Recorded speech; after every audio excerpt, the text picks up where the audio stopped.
Okay, we're going to start the meeting, folks. If you'll join us for the Pledge of Allegiance. I pledge allegiance to the flag of the United States of America and to the republic for which it stands, one nation, under God, indivisible, with liberty and justice for all.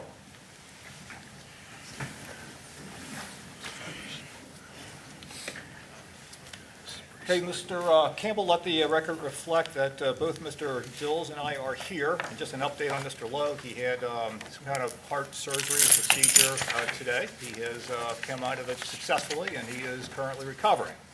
But he's best being where he is rather than being here. Mr. Campbell, no correspondence this evening, is that correct? That's correct. Great. Hey, I want to make two changes to the agenda here off the bat. So I want to move, Mr. Dills, if this is acceptable to you. On the legislative agenda, we have Resolution 2024-13. I want to move that to actually right now. And in addition to that, case number 794-Z, that's the Weiler case. So I expect that to go quickly and make that just the first hearing rather than a second hearing. Mr. Dills, do I have a motion for that? So moved. Second? Mr. Campbell, roll call, please. Mr. Dills? Yes. Mr. Becker? Yes? Motion carries. Great.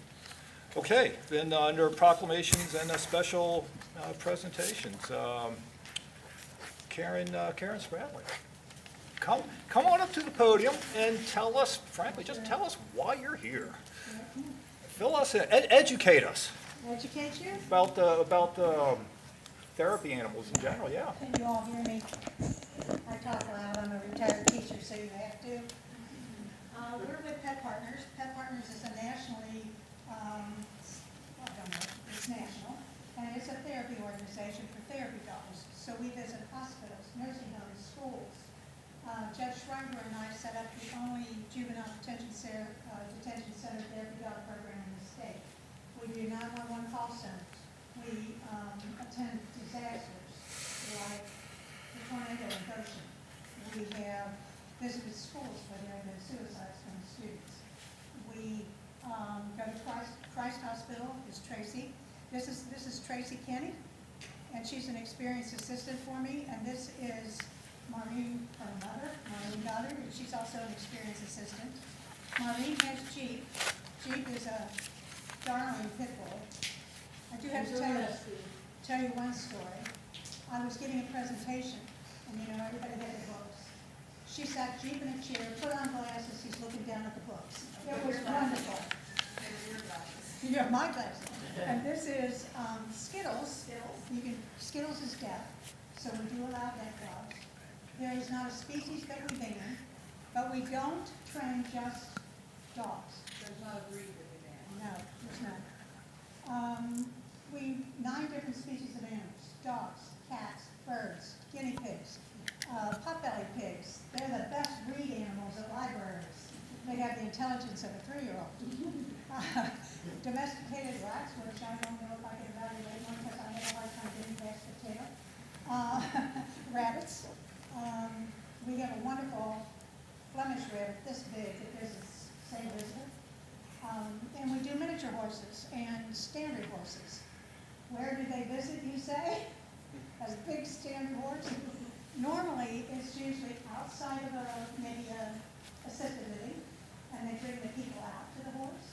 Or if they have a humongous great room, then they can go there. They're all potty trained. They have to be. They cannot wear any apparatus, no poop bags, no anything. They all have to be trained.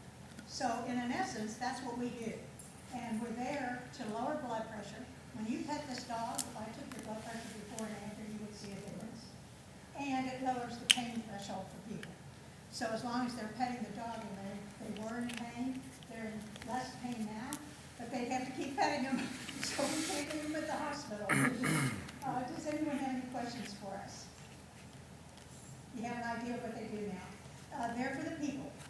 But service dogs and assistance dogs are not. They are for one person only with a mental or a physical disability, and you cannot pet them. I'm going to give you one example. Little girl in a wheelchair. Her dog is pulling her wheelchair. They're crossing the street. The dog has been trained on the lights. life changes, they go. But this little kid didn't know the difference, ran out and started petting the dog. Well, the dog loves it.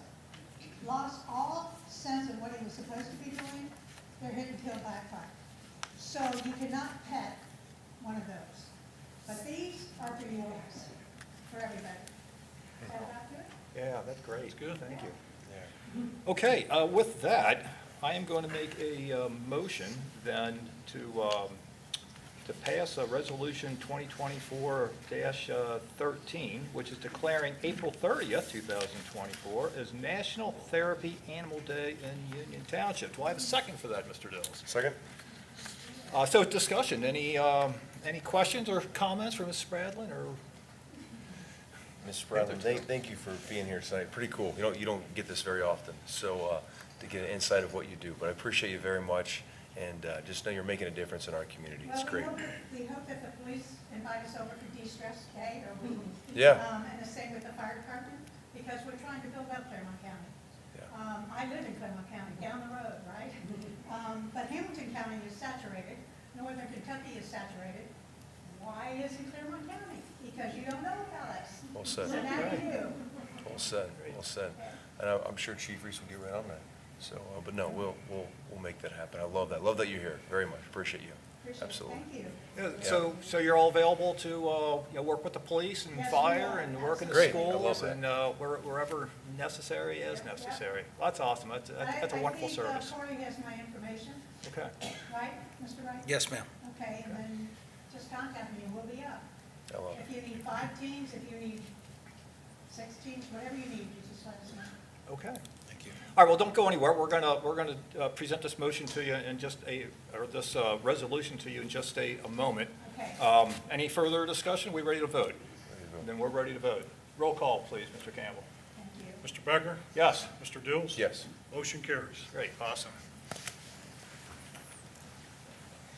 All right.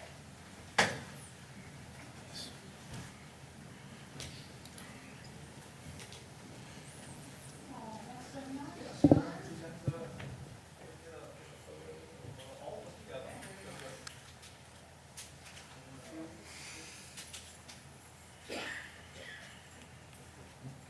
Which way do you want this?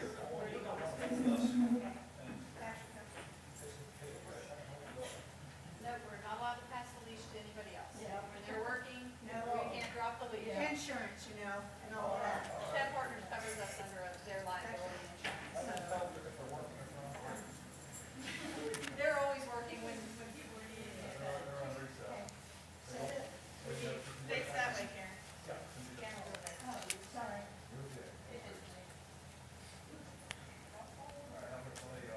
Okay, that's good. Thank you.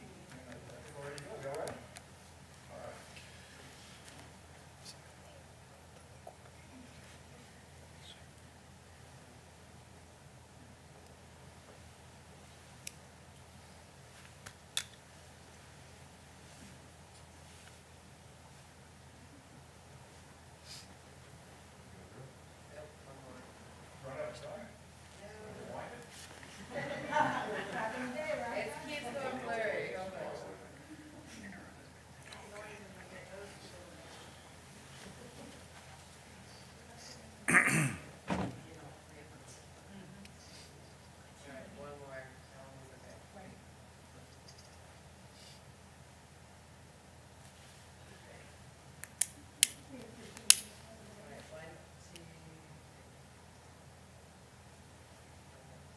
Thank you.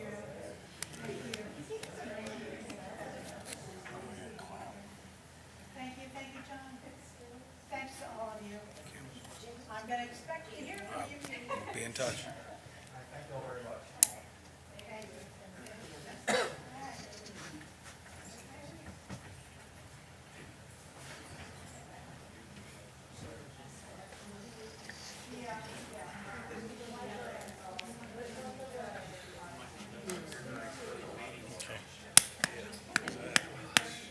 Okay, folks, next on the agenda is public comment. What I should have said at the beginning of the meeting, we got comment cards in the back of the room. If you fill those out, if you want to come up and have with any comments, that's fine. Fill out the card later and bring that up also.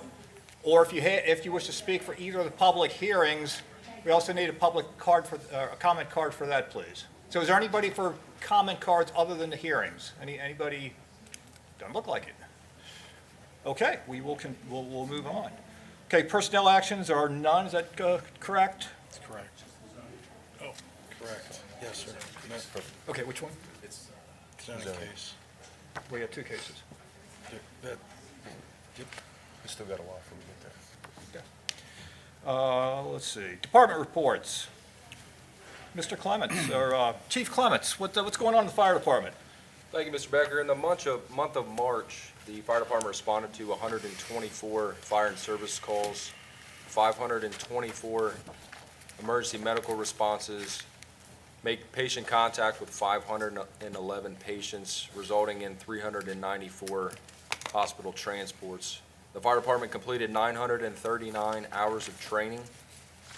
We're a part of 19 public education details, hosted EMT medic ride-along training hours of 29 hours, completed 7 life safety inspections and 17 inspections with the Clermont County Building Department. And that concludes my report. Awesome. Mr. Dills, anything?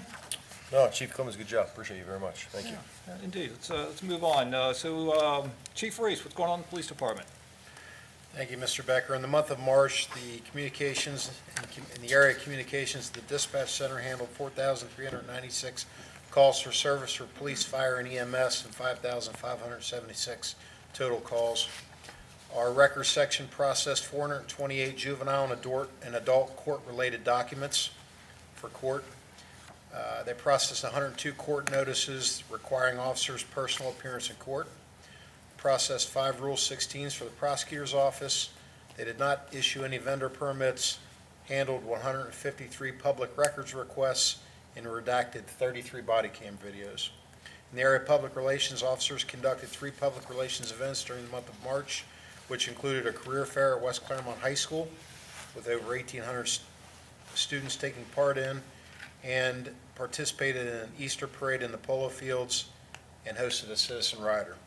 In the area of operations, officers took 330 incident reports, 76 crash reports, made 770 traffic stops, issued 176 citations, wrote 601 warnings, made 85 criminal arrests, 99 traffic arrests, and served 86 warrants. In the area of training, officers attended 136 total hours in the month of March.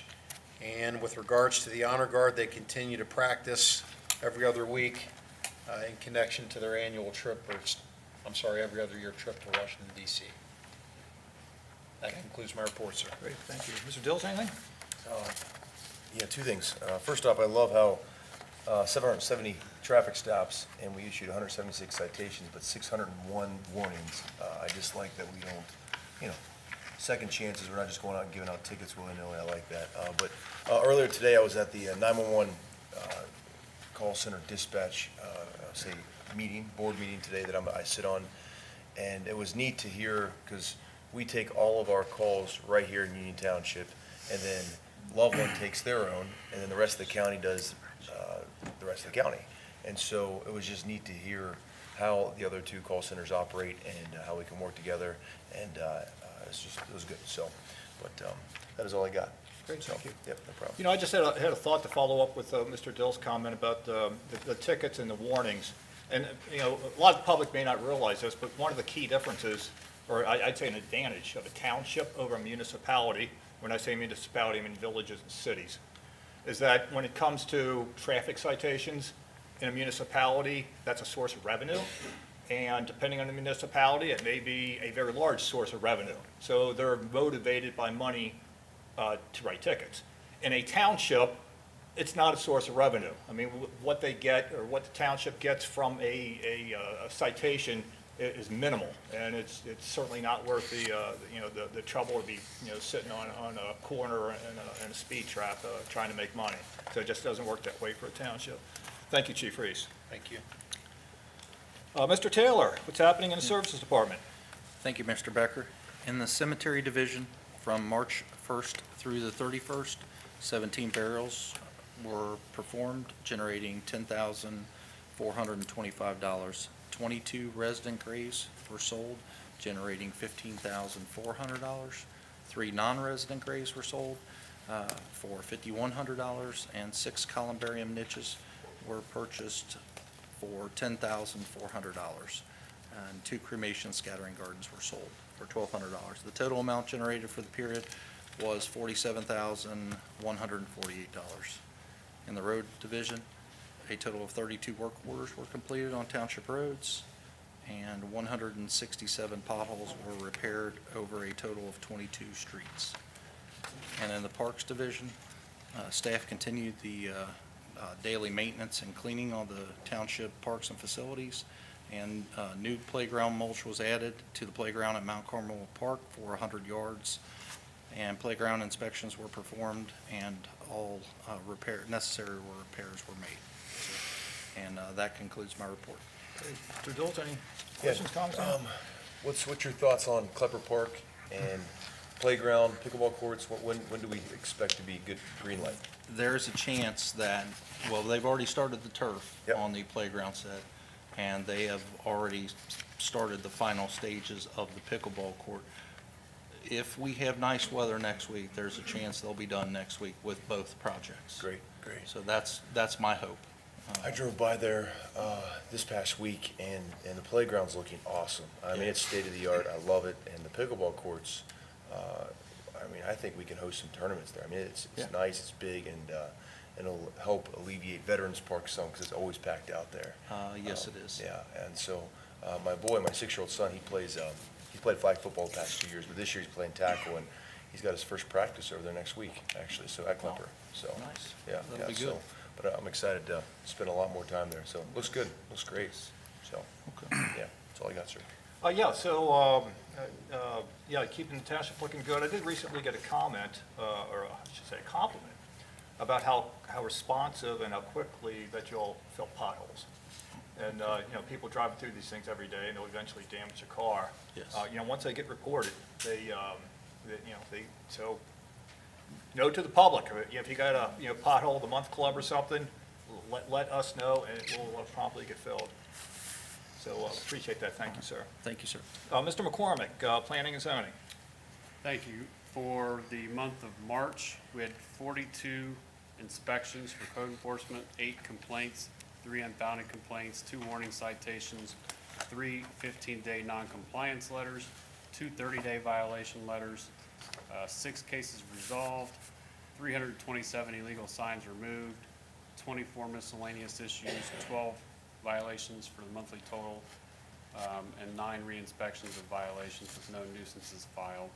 For permit activity, we had 2 commercial permits, 8 changes of use, 5 signs, 1 temporary trailer, 1 temporary sign, 11 single-family homes, 2 additions, 1 deck, 12 accessory permits, 8 pools or fence permits, 51 permits for the month with total revenue of $8,745. And the total fire department revenue taken in March was $135. The only other thing I was going to mention that's not in this report is we've been working on a total of 2 park grants and 1 grant related to a mural in the last month.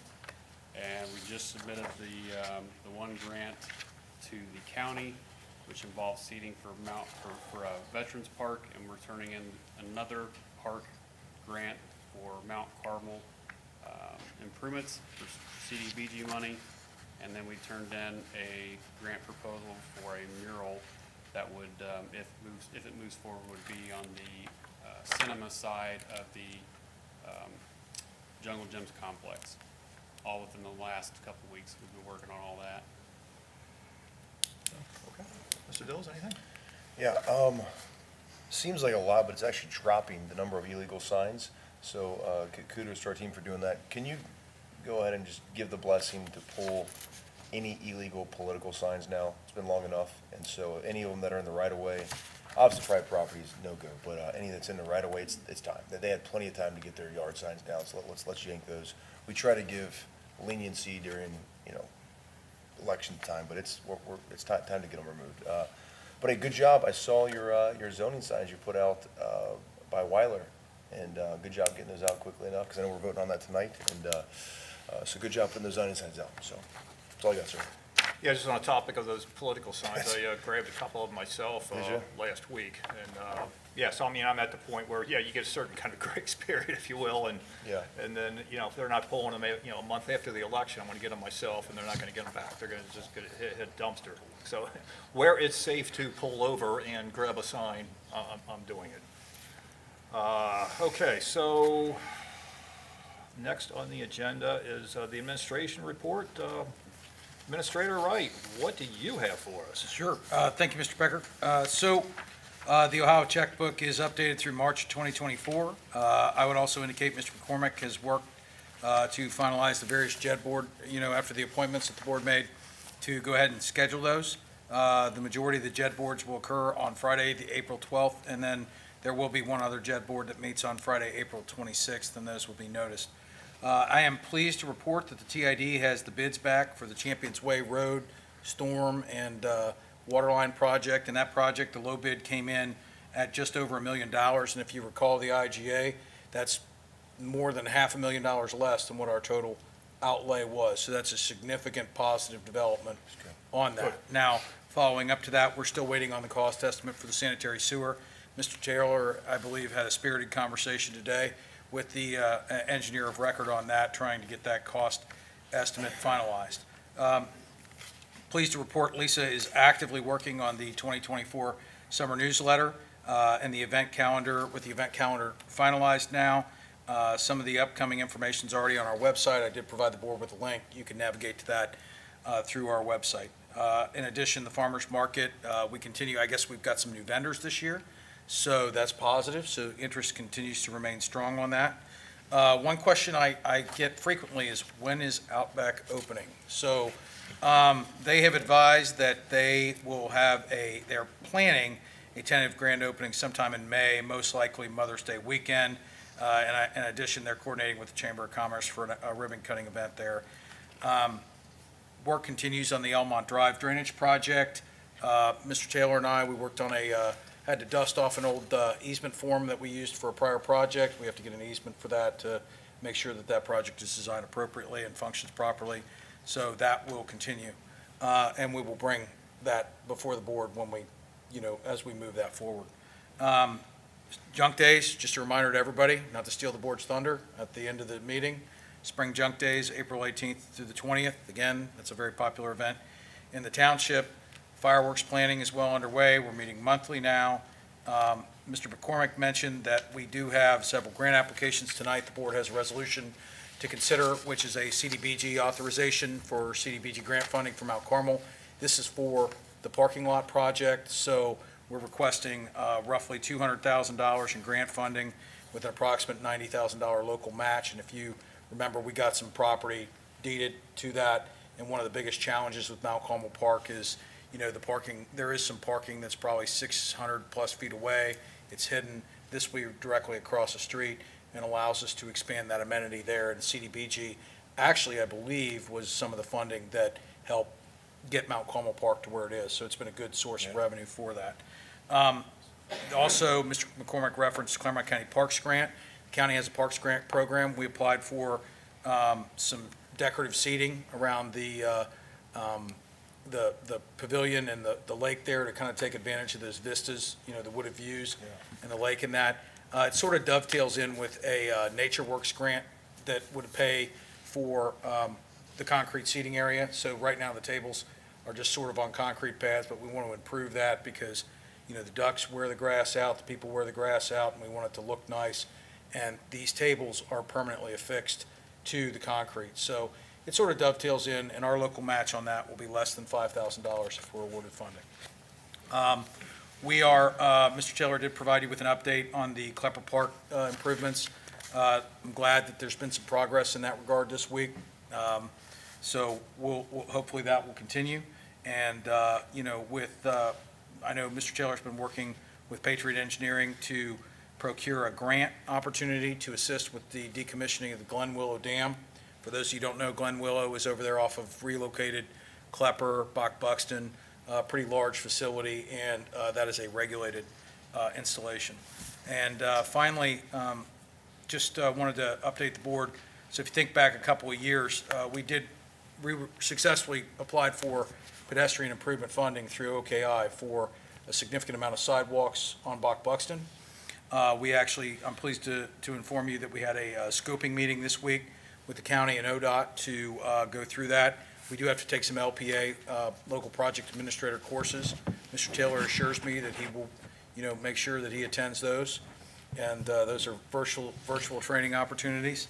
And we will also see some engineering work proposals as we advance that project, through to the construction phase. So that, just for everybody's memory, that extends basically from the 90-degree bend, kind of south of Klepper, all the way to Clough Pike with some incremental improvements connecting some existing subdivisions. So it's a pretty large pedestrian project, and I believe it'll be transformative for that corridor and really serve to link that with some other improvements that are coming in terms of the Glasty site. So that concludes my report. Thank you. Mr. Dills, anything? Yeah, a few things. So Lisa, she's back there, Miss R, you're killing it, doing a great job. I can't say, I'm trying to find constructive criticism for you, and you're doing a great job. You're doing a phenomenal job of PR, and just getting the message out there, the word out there, and just the cool, exciting things that we got going on in the township. So just well done, well done. I made it one of my top priorities when I became a trustee 2.5 years ago is our parks. The fact that Mount Carmel Park is getting up there, Klepper Park, and then with these grants for these concrete picnic tables, I love it. It's great. And then, Ms. Taylor, I know you're excited to attend that meeting for us. Appreciate you so much. And thank you for that. Please report back to us how that goes, okay? Mr. Wright, well done. Good job, sir. Yeah, a couple things. The roundabout in front of the police station, when's the expected completion on that, do you think? So if you recall, we have the one roundabout at Walmart that's open, and then there's this, I'll call it the middle roundabout, which is by the police station itself. We have to make some adjustments to that. I believe they're working from where that terminus is over to where the high school is. Now, that will be a considerable construction timeline. I can't tell you when it's going to be completed, but I know that it's actively underway. This year? My hope would be this year. Okay. I would hope they could finish that this year, Okay. considering they have it closed and the impact to the community and that. So, again, what will be interesting is, to be able to eliminate when the high school closed, that became the worst stop sign in Union Township because, it really didn't serve any function. It was really just a continuous right turn at that point. So I believe that will be a considerable enhancement to that. And I believe that, with that and how that all functions, that will work very well. And I know that, the county adopted some new roundabout landscaping and design, as we continue to do these, there's more and more study on the landscaping and all that. So Mr. Taylor's working with the county to identify, one of the things I'm very proud of that we do is kind of our work in Ivy Point to keep those beautiful and to keep all of that beautiful, and to mow and maintain that. And I think that with roundabouts, and it's counterintuitive, actually, if you read the design manual, the vegetation in the middle of the circle is supposed to be taller because you want people to focus on their left and on their right, as opposed to trying to look through the roundabout because it's a traffic control feature. So you really have to have a qualified, person to design that so that you get the appropriate plantings and go through the county's approval process. So we're working on that now. That's interesting. Never knew that. Good Also question. curious about the Glen Willow Dam. So what happens when you decommission a dam?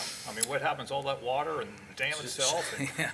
So And tell the, where is this dam? So this is over off of Bach Buxton. So if anybody's taken the Bach Buxton interchange, you sort of glide down the interchange down past Ellison Watts, and then you'll sort of sweep around, and it's the lake facility. The road has a slight, decline on that, so you sort of lose the lake. And it looks like a very large lake, but it's actually very shallow. And ODNR has classified that. They have different dam classifications, from least regulated to most regulated. Harsha would be the most regulated, and then they have a category 2, which, it talks about the impoundment of the water, the size, and how deep it is. Because of the way that lake sits, ODNR thinks that they measure from the bottom of the culvert outlet, which is very deep.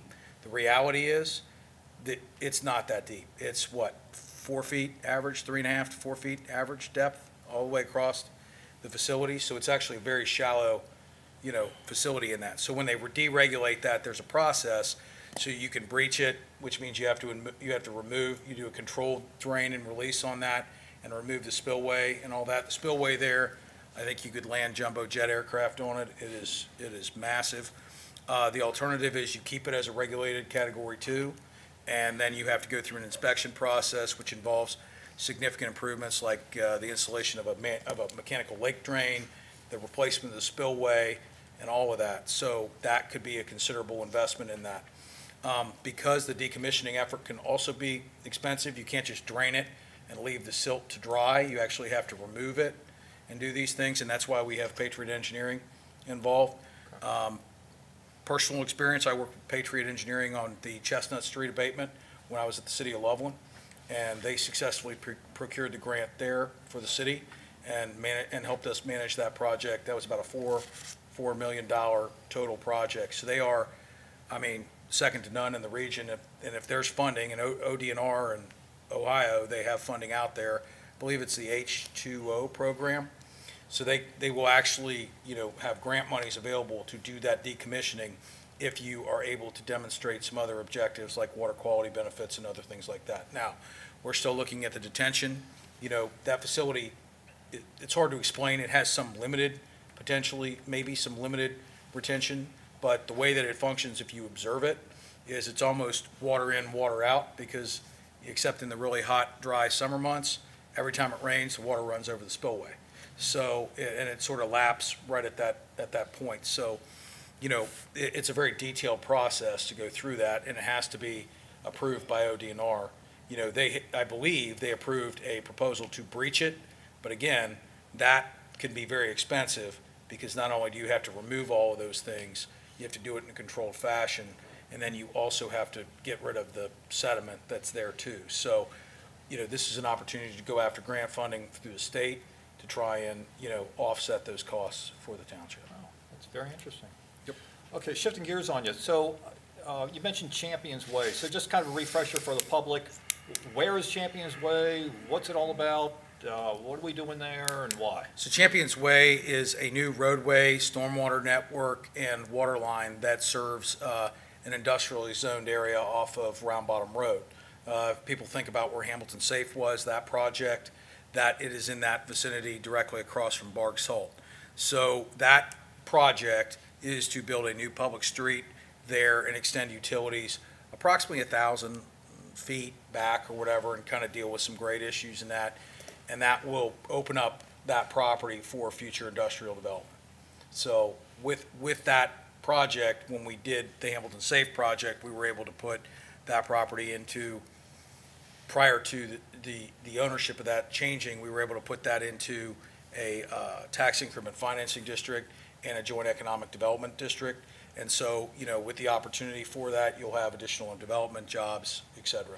So that's that. We still have to get sewer to the property, and those were some contractual obligations on that. Sounds like you're working through a lot of challenges here in the township. Yeah, I like projects. All right, very good. Okay, let's move on. Thank you very much for that. We have public hearings, so we're going to do, we switched up which one we're doing first. So we're going to do number 7-94-Z.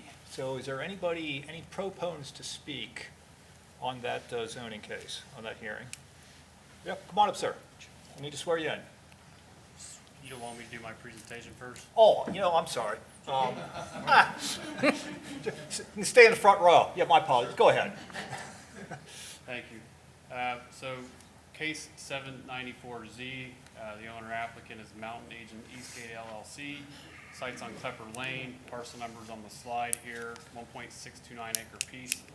And it's the proposed amendment involves a new used car dealership facility for Jeff Weiler. This slide shows the location adjacent to the new off-ramp from 32. This slide shows the PD zoning in and around the site, surrounds the site entirely with some business zoning to the northwest. And the property is in the central retail corridor, which is the primary retail and commercial corridor within the township. This is an image that shows the oblique. This is a site with topography. You can see the existing Jeff Weiler sites to the east. So a little bit of background about this property. The zoning was changed to PD in 1995. Goes all the way from Klepper Lane, along Klepper Lane from Glen Estee, Wethensville Road, western edge to the new off-ramp on Klepper Lane. According to the township staff report in 94, 95, there was, quote, no clear concept at all for the site, quote, other than the change, to change the existing residential uses and zoning to commercial uses in the planned development district. As a result, the development has occurred in a slow piecemeal fashion as predicted, with most of the property being acquired relatively recently for road improvements in the area. Additionally, the Jeff Weiler site is under a different planned development district, with most recently the owner applicant obtaining approval in October to convert the existing used car facility to a Hyundai dealership with an expansion granted in January of this year. This is the proposed overlay on the slide to show you what the building would look like. The building would be 7,725 square feet. Staff finds that the proposed improvement would be consistent with the planned development for that area, given the fact that it was such a broad approval. Access would be limited to the existing access to the site, to the Jeff Weiler site off of Klepper Lane. This is another view of the plan with landscaping. This is a rendering that we received of the proposed building. A lot of it's glass. It looks the same pretty much in the entire perimeter. Applicant has submitted landscaping and photometric plans, both of which staff have found to be satisfactory, with the signage plans to come in at a later point in time. Here's some pictures from the site. This is looking west from the existing temporary access towards the off-ramp onto Klepper. This is looking east towards the existing access point into Jeff Weiler. This is looking north towards the property that's impacted. This is looking south from the property towards Klepper. This is looking east to southeast towards Jeff Weiler. This is looking southwest to northwest from the site towards the off-ramp. This is looking north from the site towards the ODOT stage area that they have. In terms of recommended modifications, there are four. Ones that I wanted to highlight. Number two, in terms of the applicant need to provide a pedestrian connection from the Jeff Weiler Auto Mall site to the existing sidewalk on the south side of Klepper Lane. And we do have some additional information that we need to confirm for architectural building standards and materials, but I think that we're wrapping that up, and I think we're going to be in good shape on that. Any questions? Mr. Goldine? John? I don't either. Great, thank you very much. Okay, are we ready for opening up the hearing? Swear to tell the truth, the whole truth, and nothing but the truth, so help you God. I do. Name your name and address for the record, please. Yes, sir. I'm Jim Watson. I'm a civil engineer from McGill Smith Punchin, 3700 Park 42 Drive, Suite 190B, Cincinnati 45241. Thank you. You have the floor. With me tonight from Mark Durker's Architecture is Mark Durker's and Andrew Wolf, and they would be able to answer, take any questions that you have regarding the building. With us also tonight is Mark Broughton with CER Services. They are Jeff Weiler's general contractor. We really don't have anything to add to Mr. McCormick's report. Thank you very much for that. We accept the staff's conditions for approval, and we'd be happy to take any questions that you have for us. Okay. I do not. It's a good-looking Thank you. build. Thank you. Yeah, nice job. Yeah, I'm good with it too. Yeah, thank Thanks you very very much. Okay, are there any other proponents for the case? Proponents. Any opponents to the case? Anybody opposed? No? How about interested party? No opponents, no interested party. Okay, we'll close out that hearing then. Any further discussion? No, I assume, Mr. McCormick, Mr. McCormick, I assume that there was no issues with zoning pushing this through? This is actually didn't go through the Was there, zoning commission. okay. Did you get any feedback from your signs you put out? None, okay. Nothing, no calls that I'm Yeah, aware I mean, of. it's Car Central USA right there, so I don't have a problem with it. I don't see any issues with it at all. Agreed. I love, the Weiler Empire, and appreciate them continuing to grow here, and, whatever we can do to help that along. Yeah. Sounds like we're on board. Okay, in that case, I would like a motion to approve then, case number 794-Z. So moved? And I will second that. Any further discussion? No, sir. Nope. Okay, Mr. Campbell. Roll call, please. Mr. Dills? Yes. Mr. Becker? Yes. Motion carries. Okay, congratulations. Go build that building, sell some cars. Thank you. All right. Okay, so the next case we're going to hear is number 1-24-T. And Mr. Wright, I believe you're going to be presenting that? Sure. Thank you, Mr. Becker. So, just procedurally, 51912 defines what text amendments, how you amend the zoning text for that, and, you can do it one of three ways. You can initiate, you can have the zoning commission do it, or an interested party can apply for it.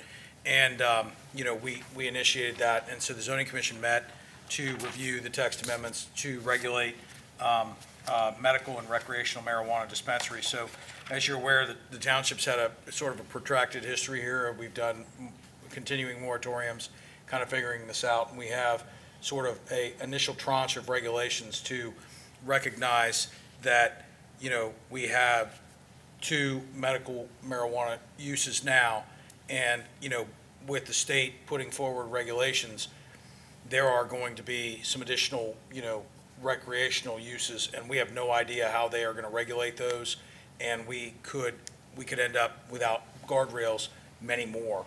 And so the intent here was, if you remember, the board initiated a set of text amendments that, actually defines those, because there is no regulation in that, and that's part of the issue. And so with that, the genesis of this is basically to regulate these as conditional uses. And what is a conditional use? So a conditional use is a use that could be permitted with a public hearing after hearing findings, testimony in support and against through the Board of Zoning Appeals. We do other things like that. We do cell towers that way. We do, I think, bed and breakfasts are regulated that way. Some landscaping uses in residential areas. There's a whole host of uses that are regulated in this manner because there is a prescribed hearing process and a public hearing process that goes with that and a notification requirement for that. And so what do these text amendments do? And for lack, I don't really have a fancy PowerPoint like Mr. McCormick had for this. Text amendments are boring, but you do see some red lines in there. And so really what this does, it amends 3 portions of the zoning code. So there's definition amendments, which kind of define the different terms that are in these. So you have recreational medical, you have term impact fee, you have some other terms in there, to define the use, and that is important. And then, going further on that, there is an additional section proposed in Article 6, Section 662, which adds number 3, which is dispensaries and testing laboratories. And and I should note, it establishes specific conditions for those conditional use, aside from the general conditions that are in Article 4 for the Board of Zoning Appeals to consider. And so these kind of layer on top of that. So with that, there's some setback requirements, 500 feet from similar uses, churches, schools, public libraries, public playgrounds, public parks, drug rehabilitation clinics, 100 feet from any residential use or zone, adequate landscaping per our standards in 520, no drive-through operations, limitations on hours of operation, lighting, participation in a joint economic development district, an impact fee for law enforcement, capital expenditures. There is some provisions in there that basically deal with voluntary discontinuation of existing uses, which is whenever you enact something, you have to have a voluntary discontinuation in that. There is a kind of a freeze on what's out there now, so that anything that exists has to then comply with the regulations moving forward as of the effective date of that. There is a prohibition within the PD district so that drives that to either the B1 or the M1, depending on the use. And the limitation on the maximum number of dispensaries or testing facilities as 2 for the entire 29-plus square miles of the township. So if we count, we have 2 now, total of 2 if these regulations go into effect. Similarly, proposed amendments to Section 672, conditional uses for the industrial district, and you'll note the retail and testing facilities are not included there. This is for cultivating and processing. So there was a distinction between a retail or an office lab and a processing or cultivation operation, and the intensity of that. So these are the more intense uses. You'll note that there was a minimum lot area of 5 acres. You know, kudos to the zoning commission for really diving in on this and going through this with a fine-tooth comb. Maximum lot area of 20 acres, so minimum of 5, maximum of 20. Again, very similar setbacks, 500 feet from same or similar use, churches, schools, public parks, daycares, et cetera, drug rehabilitation clinics, 100 feet from residential zone or use, minimum of 5, maximum of 20 acres. Fencing, cultivation activities have to be conducted with state law.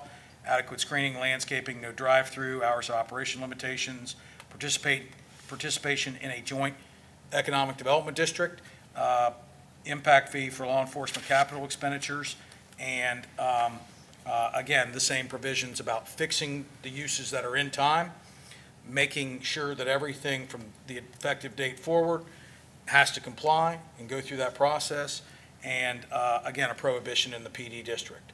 And so those are very specific, and some of those were adds from the zoning commission, so those were good points to include from the original text. Now, there was a couple changes to Article 10, which is really just bringing our non-conforming use and structure in combination to the same, making sure that's consistent throughout the code, going to 1 year in lieu of 2 years. 2 years is a really long time for anything to sit, unoccupied and abandoned.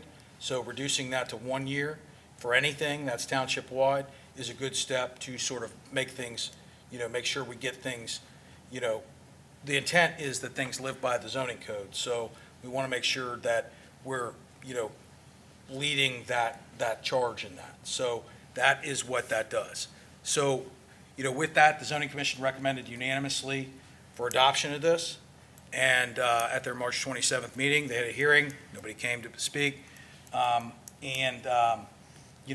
is before the board now. Now, given the prominence of this issue and the importance of this issue, what I would recommend is so that all 3 trustees, can hear and have a chance to hear anybody that's going to speak in regard to this matter, and then consider this.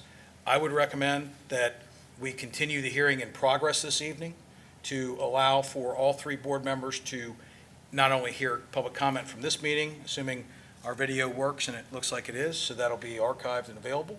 But there may be additional people that want to speak in that. And then we will re-advertise that following tonight. We'll re-advertise for the upcoming meeting. There'll be a second opportunity. So that I would request respectfully a motion to continue in progress, and then we'll pick it back up in May. Okay, Mr. Dills, any thoughts? Mr. Ray, that was a lot of information, and you did a great job explaining that and putting it in layman's terms. That was a lot of work. Thank you very much for putting all that together. Thank you. Good job. Thank you. Yeah, I concur. I mean, the zoning commission, the staff has put a lot of time into this. It's been, well thought out. They've done a lot of work, and really appreciate it. And I guess at the next meeting, we'll find out if we're going to make any changes or, or have an up or down vote or some modifications to it. So, yeah, I like the idea of doing the 2 hearings on it. And then for tonight, so let's go ahead and, so we're not going to vote on this tonight, but we do want to hear from the public. We want to hear from the public, then we have to make a motion to table it. What he said, yes. So to reiterate that, sorry about that. Sometimes I jump the gun on things. We will likely have a vote on this at the next meeting.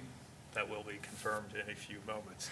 So in the meantime, I have one person. Is there anybody else? 'Cause there's comment cards in the back of the room, but I have one person that wants to come up so far. Is it, my apologies if I mispronounce this, Skulls? It's Danny Skulls. Come on up. Oh, it's Dan. Danny, yes. Danny, okay, I'm sorry. Yeah, come on up. That's okay. My handwriting's terrible. Happens all the time. My vision's terrible also, so. Well, combined, we make a mess. It's great. Oh, so I need to swear you? Yes, okay. You swear to tell the truth, the whole truth, and nothing but the truth, so help you God. Go ahead. Good evening. Name and address for the record, please. Okay, yes, my name is Danny Scholes, 18066 Northeast Airport Way in Portland, Oregon. Good evening, everybody. How are y'all? Did you fly in from Oregon to come here? I actually live in Arkansas, but our headquarters is in Oregon. And yes, I did fly in after the eclipse. I was in 100% totality, and it was beautiful. I love Very it. cool I love experience. Yes, hi, everybody. Hello, all of you as well. My name is Danny Scholes. I'm a licensing coordinator and research specialist for Nectar Markets. That is a 10-year cannabis industry leader in the cannabis world, obviously. We have over 40 stores across the U.S. in 3 different states. 3 of those stores are here in the state of Ohio, the closest one being off of Work Road in Cincinnati. We know that cannabis is controversial. You guys have already addressed that. It's a tough subject. It's really, really popular. Lots of people have lots of opinions. Not here to talk about that stuff. You guys have had plenty of discussion on that already. But we are here to just kind of be an informative partner with you guys. We know that you already have 2 dispensaries. You're setting your cap at 2. We know that that's happening. But there's a lot of things that we do. So myself and my colleague Houston, we both read thousands of ordinances, resolutions, state level laws, rules, regulations. I read this stuff all day long. I don't find it boring, for the record, Mr. Wright. I like it. I think it's interesting. But we read these things all the time. So we have a lot of familiarity with common language across the board, what works, what doesn't work, those sorts of things. And so we just want to help you guys process some of that information and feel good about what you're doing. You know, it's a hard decision to make. So one of the things that we always tell townships, especially just any organization, you want to maximize revenue, minimize risk for litigation, right? That's the ultimate goal that ends up coming out of a lot of these conversations. And so how do we help you guys with that process? The state law that they just put out a bunch of information on, the adult use rules and regulations, that is out for public comment right now. The rule that we're going to be talking about for a second is OAC 1301-18-3-01. This is talking about the measurement of distance between sensitive uses in the cannabis facility, building, whatever you want to call it. The rule specifically states that the distance shall be measured linearly, and the measurement shall occur at the shortest distance between the property line of the prohibited facility, so this is your sensitive uses, and then the physical structure under the control of the cannabis facility. So they're saying you're measuring from that parcel line to your building's structure. The rules that you guys talked about today, your amendment only specify the property line of the sensitive uses and then your 2 additionals from each other and the rehab facilities, but doesn't talk about the other side of that line. So it would be really, really good to explain where that line is going to. Is it going to the actual building, or is it going to the parcel that's owned by the people or operated by the people who are operating the cannabis facilities? So that's something that would be helpful to have clarification on. Again, we're just trying to kind of be informative for you guys, and that was something when I'm reading it, I'm like, okay, but how do I measure this? I don't know what's the other side of that line, and so that would be the recommendation. That's good. And the distance is as the crow flies, as opposed to. Yeah, so the way the state, we're interpreting it, right, it's out for public comment, they always change, it follows closely with the medical rules and what most states end up using. It's linearly, so yeah, as by the crow flies, whatever, they usually say the closest or the nearest point, the shortest distance, whatever, Sure. but Great, all right, thank you. that's it. Well, Thank Ms. you so much. Scholes, yeah, good point. I did not know that. Yeah. Appreciate you bringing that your very much. expertise here. Yeah, Yeah, no thank problem. you, thank you. Happy to help if you need anything, let us know. Yes, ma'am. Thank you, Ms. Scholes. Thank you, Appreciate y'all it. have a good evening. Any other proponents for the case? Opponents? Interested party? Okay, sounds like that's it. Any other comments, Mr. Dill? Should we just go ahead and? Yes, I'll just, let me go and I'll entertain, I'll make a motion to table this till next. Continue public hearing in progress. Oh, okay. Do you have the motion, actually? Or no? Yeah, Yeah, go so I'd like a motion to continue this hearing in progress to the next regular business meeting. How's So that? moved. Does that sound good? So All right, we'll second that. Any other questions? No, I think Good? this is a big deal, and Mr. Loeb needs to be here for this one, so. Oh, yeah, no doubt, and, Yeah. you know, give the public more time to, because I'm not sure how many people actually knew, and the public knew this was going to be happening tonight, so giving them another month, you know, to think about it and get in here and tell us what they think, or, you know, send us cards and letters or what have you. Yeah, I think that's great. Yep. Mr. Campbell, roll call, please. Mr. Dills? Yes. Mr. Mr. Becker? Yes. Motion carries. Okay, thank you. All right. No old business. Under new business, we have, let's see, the consent agenda. So, Mr. Dills, I would like a motion to approve the minutes from March 12th, the approval of payments, and the approval of the monthly financial report, all of which prepared by Mr. Campbell. So moved? And I will second that. Mr. Campbell, roll call, please.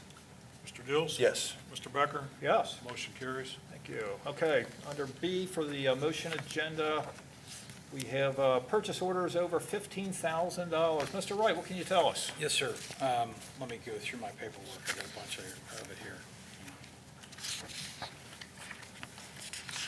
Well, it looks like I got it all scrambled here. Here it is. Okay. First purchase order this evening is to the Union Township Community Improvement Corporation in the amount of $61,244. That is for a gas main extension agreement. So just a little bit of background for Champions Way. So originally, when Hamilton Safe went in, the CIC paid to extend gas lines from, let me stop this, sorry, there's a flashing light there. They paid to extend gas lines from the intersection of Beechwood all the way down to that. Now, to get the gas service into the industrial portion of the development, there'll be another, $61,000, which, we'll continue that, and we'll be able to get that reimbursed, as future development comes back in. Next payment is to Total Quality Logistics LLC.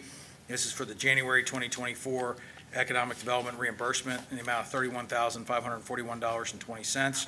Next two are also Total Quality Logistics LLC for their February reimbursement in the amount of $78,060.63, and the March reimbursement of $29,549.65. And those are recurring, based on economic development agreements that we have in place with DQL in that. The next item is ITC Technology Team, Inc. That is an annual license and support for our alert software. That's our CAD, computer-aided dispatch software. That is what runs, that's the backbone of our 911 system. That's in the amount of $38,796.64. And the last purchase order is to Dream Seats LLC. This is for fire station replacement furniture in the amount of $26,645.30. And this is something that, Chief Clements has been able to push forward, got a bunch of quotes on that. I don't know if any of you have been in the fire stations. The day room furniture, we have gotten our money's worth out of it, I can tell you that. Some of it dates back, I don't know, several decades. And so these are for replacements for that furniture. So much of that's long overdue. So I'm happy to give you a little bit more information in that, or Chief Clements would be happy to give you more information on that. But it's for several pieces of furniture for every one of our fire stations. So I believe all of our fire stations, sir? Yes, sir. Yes, sir. We outfit all 6 new stations. Yes. Mr. Dills, anything? I have nothing. Yeah, when I first saw this, I looked at it and said, on this requisition list, it says station replacement furniture, $26,645. I thought, I don't have that much, furniture in my entire house. What are you buying over there? So it sounds like this is going to be new furniture for all of the firehouses, and they're, some of them's like 30 years old, and they're falling apart? Or Yeah, so the Station 50 and Station 48 are the 2 oldest stations, Okay. and some of the furniture in there has been here a lot longer than any employee has been here, so we're talking 20 years old plus in those 2 specific stations. The other stations at the water tower and Station 52, built in 2006 and 2007, are original to that building as well. So, like Mr. Wright said, we definitely got our money's worth out of that investment many years ago, and it's just time to update across the board. This is going to outfit all 6 stations. And what's really cool about these new chairs that we're going to implement, they have the new logo embroidered into them at very minimal cost to add that new logo, and it just kind of shows that we're kind of holding on to that culture that we're trying to build here with that new logo that the department designed. And we're going to show that by having it on each one of these new chairs. It's going to look really cool inside the stations. Mr. Wright, you? Sure. No, chime I in? can tell you that, I had the opportunity to tour each and every one of our fire stations, when I came back. And, looking at the furniture, I mean, this is stuff our guys use every day. They're there. If you really think about what the fire station is, the guys live there when they're not making runs. And they eat their meals there, their kitchens are there, the whole 9 yards. And, we generally strive to provide the best environment, to attract and retain the best employees, which we have here. And as part of that, to Chief Clements's point, the stuff that, 20 years ago was nearly 2006, which really is shocking to me, because I remember when we opened, Station 52 and Station 51, and so that is the original furniture. So that was, nearly 20 years ago, and it's stuff that gets, it gets used every day. And these guys are in it. They're there. They're in their downtime when they're not doing reports, and all that. I will tell you that Station 53, that's an incredible station. That's a beautiful station. Which station's that? That's the one on Beechwood. Beechwood, thank you. Because of that station and because that was done in, a very cost-conscious way, you get a budget allotment for the furniture. So we got furniture in that was probably, designed for a office lobby and not for 24/7, 365 use. And so that is going to be replaced with that. And, if you're going to do 5 stations, the incremental cost to do 4 more chairs at Station 53, it's nominal, but at the end of the day, you can't, the arm's coming off one of the sofas. So again, there's, I was shocked, ripped cushions, failed springs, all kinds of things, just stuff that we needed to replace. And, glad to be able to recommend that to the board this evening. It sounds like a lot of good functional reasons. I mean, one thing, spending money for functional purposes, another one because it's looking cool. No, Which I this really is- don't want to spend a lot of money on looking No. cool. And that was one of my conversations with Chief Clements, is like, how much extra does it cost? It really doesn't cost hardly anything to put the logo on it. Okay, that's fine. Because the base equipment is very nice, and it's rated, it has a good warranty on it, and it's duty rated. This is a company that specializes in, fire, day room furniture and things, so. All right, thank you for that explanation. Okay, so need a motion then. Mr. Dills, can I have a motion to approve the purchase orders exceeding $15,000 as presented by Mr. Wright? Yeah, so moved? And I will second. Mr. Campbell, roll call, please. Mr. Dills? Yes. Mr. Becker? Yes. Motion carries.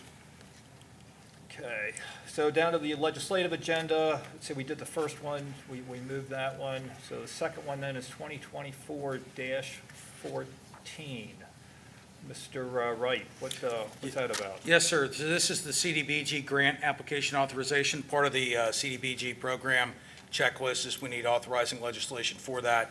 So what this does is just spells out what we're applying for, names the block groups per the census, identifies that the Mount Carmel group is 82% LMI, 760 LMI qualified persons there, determines the eligibility for the CDBG program. Because it ties into low to moderate income, and that's the purpose of the program.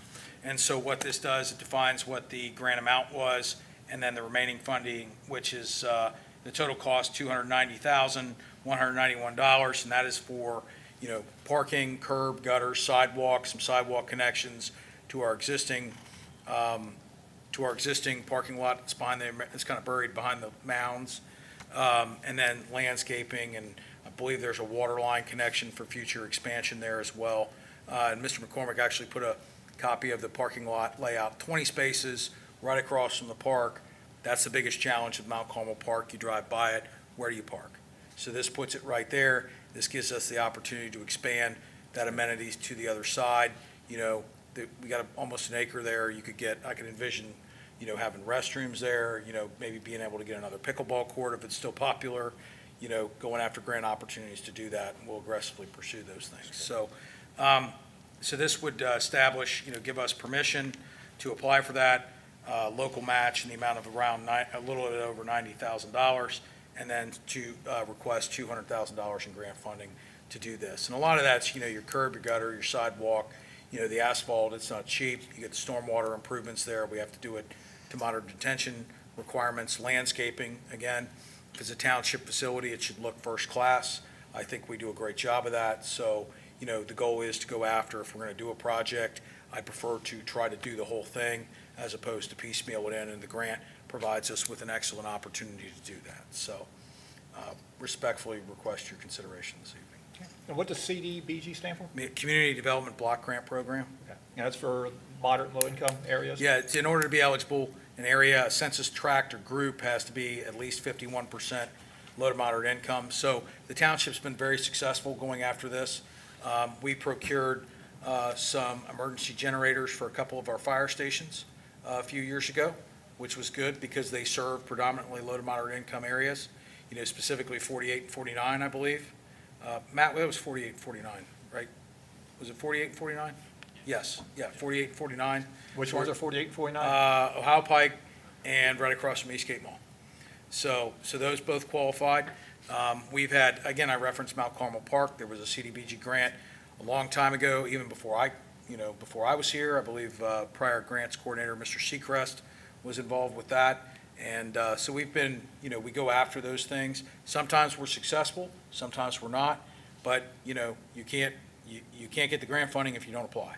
So, this does that. And I believe, did we apply last year? Yeah. For sidewalk, and unfortunately, it was competitive applicant pool. And again, we don't know what's going to come in.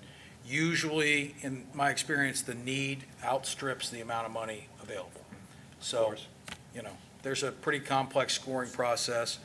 The county looks at the benefit, they look at, if you've had one, a couple of years previously, you get kind of moved down on the list. So they try to do a good job of making sure different communities get access to the pool of money, so.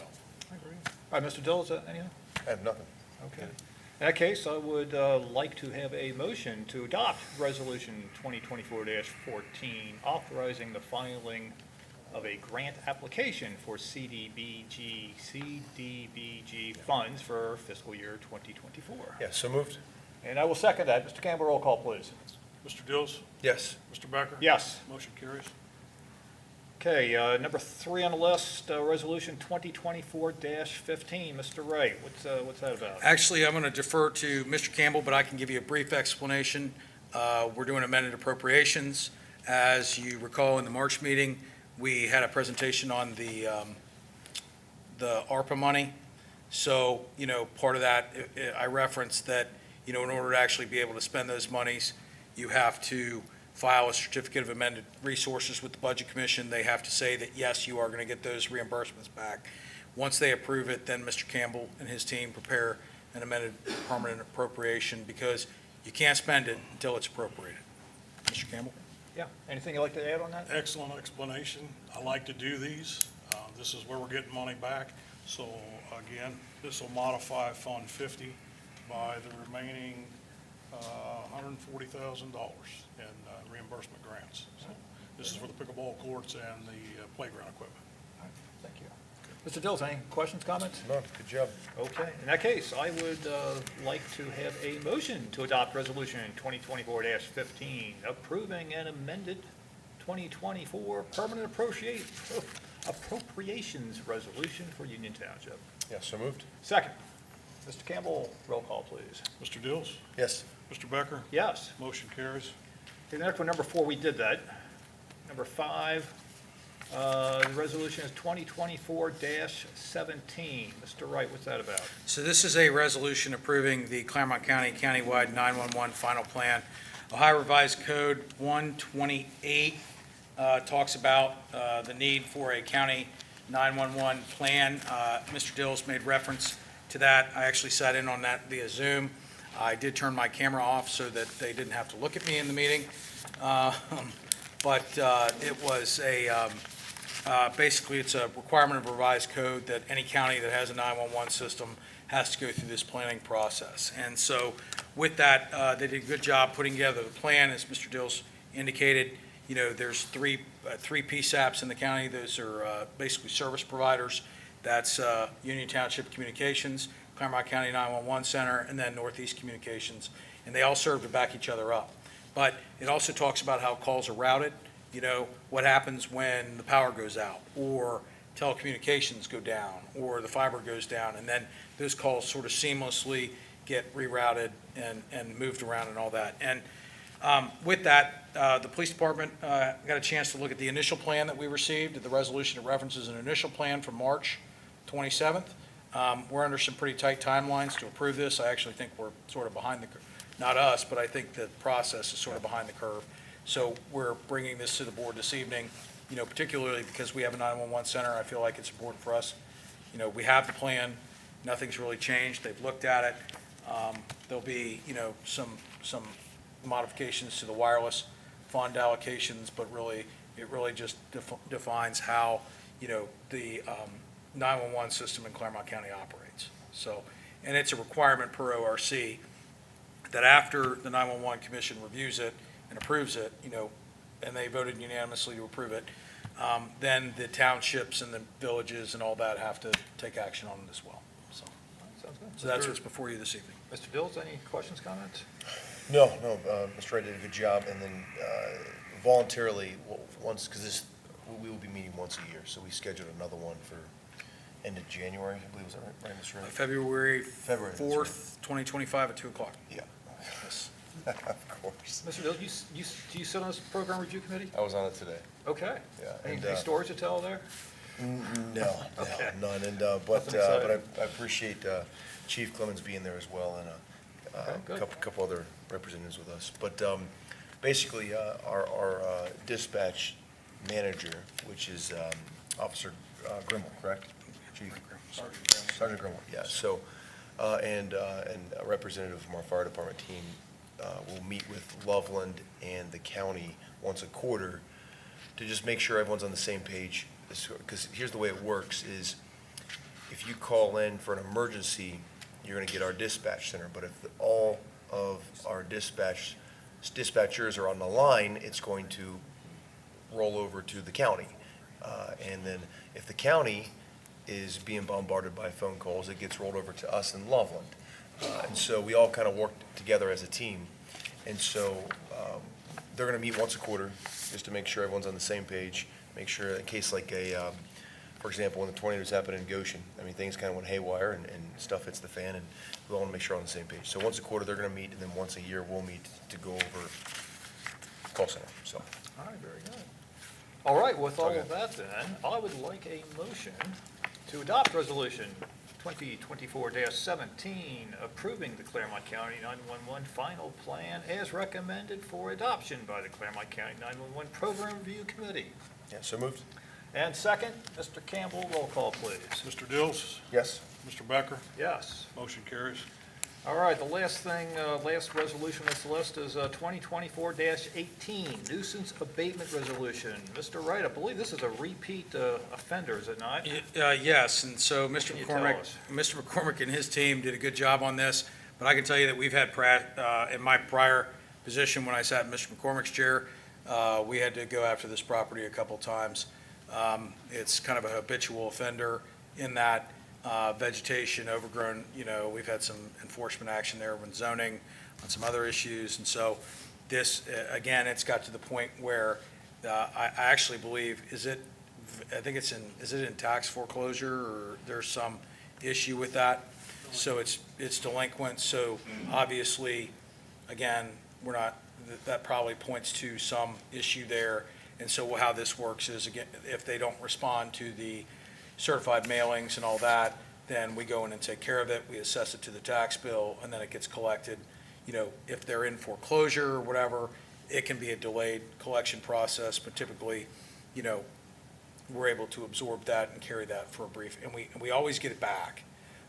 It just sometimes takes time, and it comes to our semi-annual settlements, other revenues. So most of the time when we do these nuisance abatement resolutions, the property owner, they get the hint and they take care of it. It saves them a bundle of money. And with this particular property, are we paying for all this and then putting it on their tax bill, or are they ponying up? That is how that would work if they decline to take action.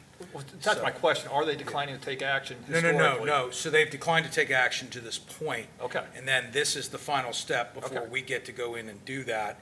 This gives us the ability per 50587 to go in and be able to do that, and then affix the assessment on the tax bill. But we haven't had to do that in the This past time. with this property. I believe, I can't tell you if we haven't had to do it in the past. Okay. We could look that up. We keep track of all those since we've done them, so that we can track our collections on that. You know, and that was something that I started in that. I can tell you that when we started doing these, we would do 20 to 30 a year. And Mr. Berkey does a great job in making sure that he stays on those. And his administrative cure rate has gone up significantly. So Awesome. when you see these are generally the worst of the worst, and they're not taking action. So 85% of them get cured before they ever get here, and of the remaining ones that get here, the nice thing is, if it's a bank-owned property, the banks are now wise to the fact that we're doing that, and sometimes they will take care of it before we have to get to that point. And that's why there's a notice requirement, and that's why we publish. We actually go above what the statute says. We give them, if you look in the resolution, there's a cure date on that, so that gives us time to send the certified mail out and publish in the paper. So everybody knows, they can't say that they weren't told. Great, thank you. Mr. Dills, any questions, comments? No, it makes sense. So basically, Ms. Taylor, you and your team are going to go in there and clean it up? Actually, we have a private contractor that the zoning department coordinates with. They bill it privately, the contractor abates it. The wear and tear on our equipment Got is it. too great, so the private contractor does Got that. it.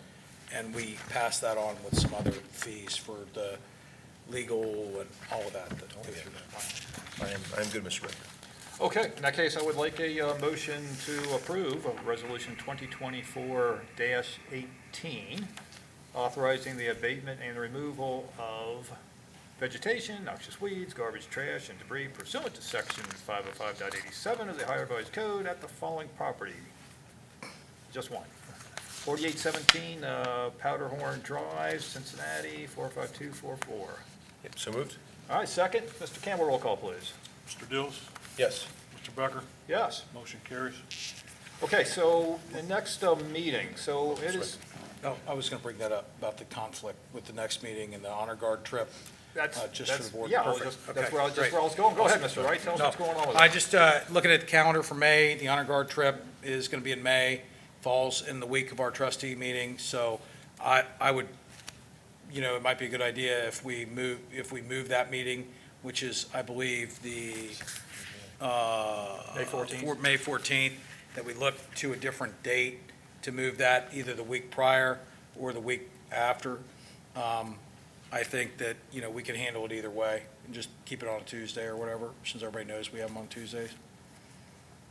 Yeah, okay, May, the week before, May 7th, is that going to work for everybody? As far as we know? It works. Be here. Good, sir. Okay. Okay, so I would like a motion then to move the next meeting's date from May 14th to May the 7th. So moved? Second. Any further discussion on that? Do we know if Mr. Logue is okay with that? We'll check in with Mr. Logue.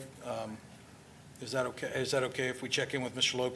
If we need to adjust that, we can always, put out an amended date or whatever Yeah. on that. But I don't believe it will be a conflict. Should that be part of the motion, and have a Yeah, tentative upon? Yeah, tentative date of May the 7th with an alternate date of the 21st, depending on Mr. Logue's availability, once he's able to, let us know, and we'll notice it accordingly. Okay, so that's the amended motion then. with I can't make the motion. The, I can request it. With the backup date of the 21st.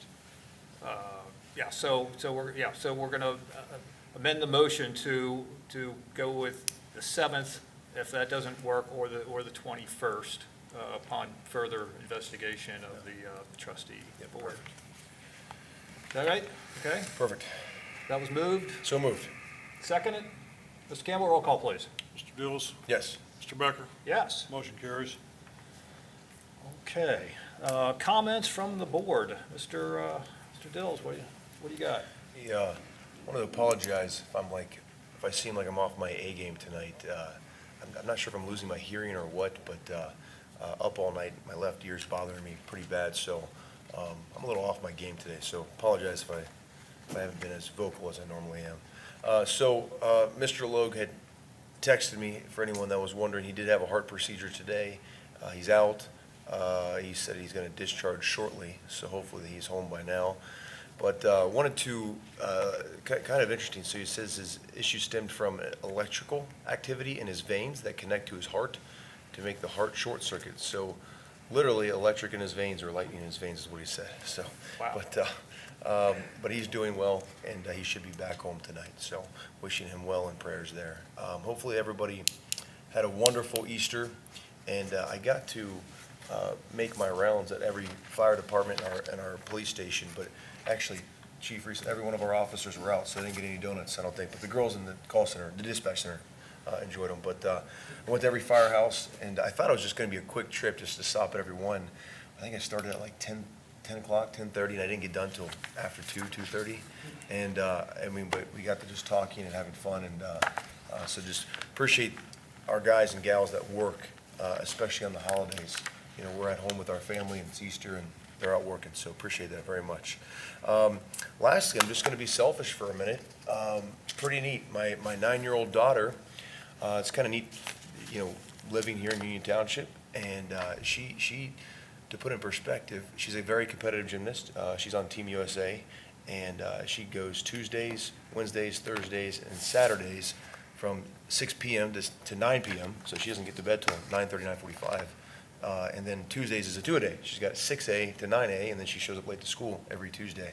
But competed and was the state champion last month. She won, and so she is the #1 9-year-old ranked in the state of Ohio for gymnastics. So that's pretty cool. So I just wanted to give her a quick shout out for that is that. awesome. That is all I got, sir. Okay, great. Yeah. Yeah, my only thoughts are, looking forward to the farmer's market coming up, and I know I think at the farmer's market's gonna be mostly produce, but I go there for the baked goods and chocolates, that's probably obvious. Yes, it is. Looking forward also to spring junk days coming up. That's always very popular at the township. I always like to hear what the most interesting items are. Sometimes boats come in, and there's always stories there, something new every year, so look forward to hearing how that comes out. And something else, Mr. Taylor, I probably should have mentioned this when you did your report, and I forgot about it. Is we got an email from a citizen who had a plumbing problem at home. And so she lives apparently near Veterans Park, and she went over to the park to use the ladies' room. And she was very complimentary, to the point actually writing the trustees to say just how nice it was. And you know, so it's a testament to how good you all do. I remember some years ago, I think it was when Hurricane Ike blew through Ohio. My power was out on my street for 8 days. And I came up here using the Civic Center for showers and such, my whole family. We do showers at night. We'd come up here and, you know, do showers, get cleaned up, and drive home in our pajamas and go to bed. Remember, it was like in October, so the temperature was good?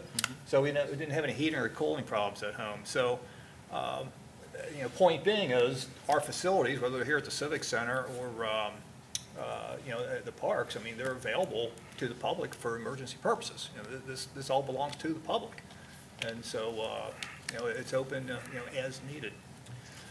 Okay, so with that, so I got 7 upcoming events to briefly go over, and then we're going to go into executive session, into a lengthy description for executive session again. I have to do that per the Ohio Revised Code.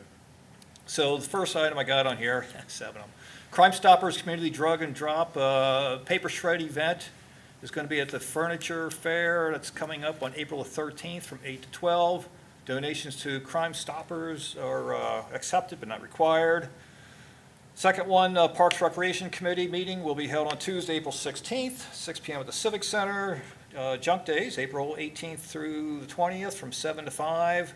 Thursday and Friday, and then Saturday from 8 to 3 at the Service Department. The fourth one I got, we are still accepting farmers market vendor applications through Friday, April 19th. Vendors market kicks off the 2024 season on Friday, June the 7th, from 4 to 7 at the Civic Center. Mr. Ray, that's later than prior years, isn't it? Yeah, well, I wasn't here last year, but I think the intent is to try and line those up to where they're closer to the start of our Yeah. summer concerts. And Oh, I so, see, I yep, see. Yep, to try and get people here for the event, for the farmers market, and then hopefully stay for the concerts.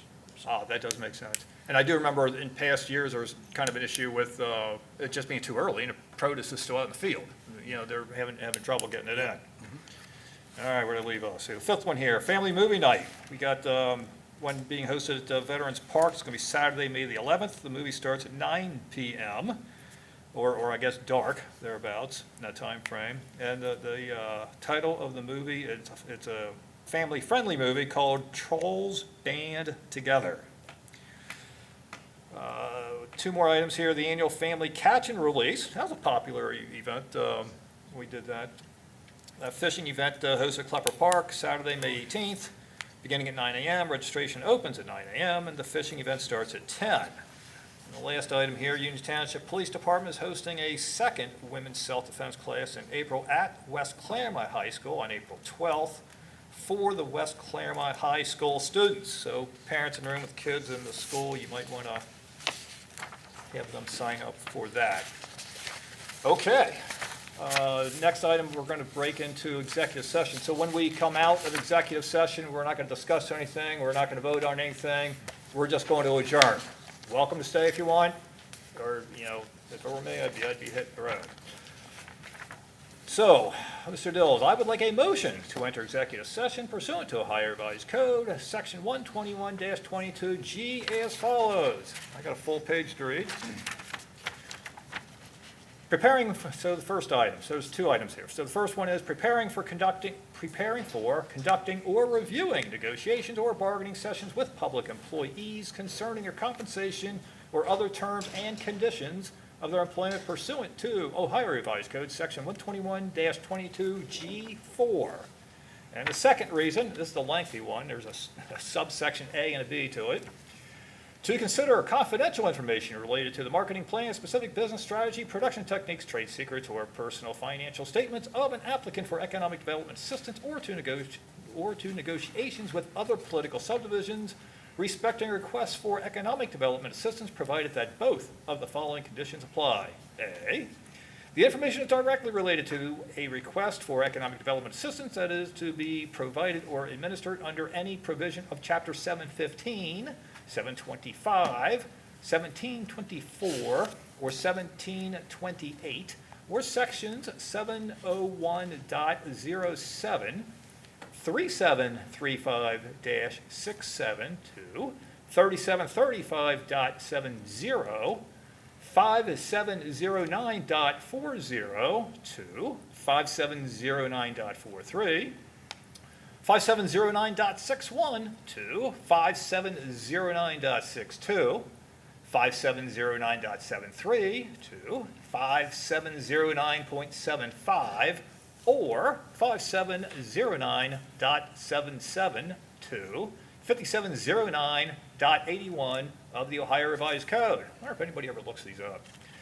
Or that involves public infrastructure improvements or the extension of utility services that are directly related to an economic development project. And B, a unanimous quorum of the public body determines by a roll call vote that the executive session is necessary to protect the interests of the applicant or the possible investment or expenditure of public funds to be made in connection with the economic development project pursuant to Ohio Revised Code Section 121.22G8. Do I have that motion, Mr. Dills? Yeah, Mr. Baker, just want to clarify, it's 5709.69, not 62. Did I trip over one there? And then so moved. Okay, thank you for that correction. No problem. And I will second that amendment as corrected.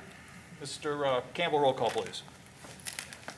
Mr. Dills? Yes. Mr. Becker? Yes. We're into executive session at 7:29 PM. Great, thank you.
You good? Okay.